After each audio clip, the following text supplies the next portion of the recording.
ଇ ଶ୍ରମ କାର୍ଡ଼କୁ ନେଇ ଆସିଲା ଖୁସି ଖବର। ଦେଖନ୍ତୁ ଫ୍ରେଣ୍ଡସ୍, ଯେଉଁମାନଙ୍କର ଇ ଶ୍ରମ କାର୍ଡ଼ ଅଛି ତାଙ୍କମାନଙ୍କ ପାଇଁ ଆସିଲା ଖୁସି ଖବର। ଅଣସଂଗଠନ ଶ୍ରମିକମାନଙ୍କୁ ମିଳିବାକୁ ଯାଉଛି 1500 ଟଙ୍କା ସହାୟତା ରାଶି। ଏହା ଆମ ଗଣମାଧ୍ୟମରେ ପ୍ରକାଶ କରାଯାଇଛି। ଯେହେତୁ ଆଗକୁ ନିର୍ବାଚନ ଆସୁଛି, ନିର୍ବାଚନକୁ ଆଖି ଆଗରେ ରଖି ନରେନ୍ଦ୍ର ମୋଦି ଏହା ଘୋଷଣା କରିଛନ୍ତି ପ୍ରତ୍ୟେକ ଶ୍ରମିକମାନଙ୍କୁ ଇ ଶ୍ରମ କାର୍ଡ଼ରେ ମିଳିବାକୁ ଯାଉଛି 1500 ଟଙ୍କା। ଆଚ୍ଛା, କେଉଁ ଦିନ ମିଳିବ, କେମିତି ପାଇପାରିବେ ପଇସା, ଚାଲନ୍ତୁ ଜାଣିବା ସମ୍ପୂର୍ଣ୍ଣ ଖବର ଏହି ଭିଡ଼ିଓରେ।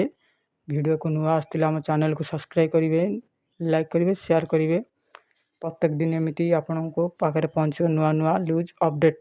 ଦେଖନ୍ତୁ ଫ୍ରେଣ୍ଡସ୍, ଇ ଶ୍ରମ କାର୍ଡ଼କୁ 2019 ମସିହା 18 ମସିହାରେ ଏହା ପୋର୍ଟାଲ ସାଇଟ୍ ଓପନ୍ କରାଯାଇଥିଲା। ଯେହେତୁ ନରେନ୍ଦ୍ର ମୋଦି ଅଣସଂଗଠନ ଶ୍ରମିକମାନଙ୍କ ପାଇଁ ଇ ଶ୍ରମ କାର୍ଡ଼ ସାଇଟ୍ କରିଥିଲେ। ବହୁତ ହିତାଧିକାରୀ, କୋଟି କୋଟି ହିତାଧିକାରୀ ଇ ଶ୍ରମ କାର୍ଡ଼ ବନେଇଛନ୍ତି।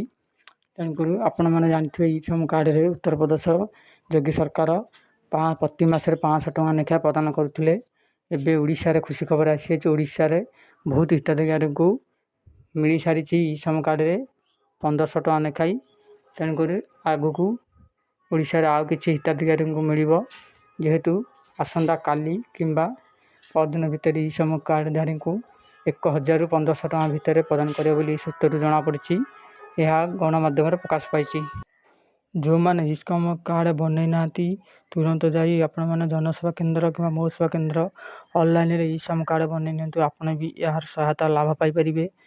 ଦେଖନ୍ତୁ ଫ୍ରେଣ୍ଡସ୍, ଯେଉଁମାନେ 2019ରେ ରେଜିଷ୍ଟ୍ରେସନ୍ କରିଥିଲେ ଇ ଶ୍ରମ କାର୍ଡ଼, ବହୁତ ହିତାଧିକାରୀ ବି କରିସାରିଛନ୍ତି ଇ ଶ୍ରମ କାର୍ଡ଼। ସେମାନଙ୍କୁ ପ୍ରତ୍ୟେକ ମାସରେ ଆମର ନରେନ୍ଦ୍ର ମୋଦି 500 ଲେଖାଏଁ ସହାୟତା ରାଶି ପ୍ରଦାନ କରିବେ। କାହିଁକିନା ଯେକୌଣସି ଅଣସଂଗଠନ ଶ୍ରମିକମାନଙ୍କ ପାଇଁ ଆପଣମାନେ ଜାଣିଥିବେ ବହୁତ ସହାୟତା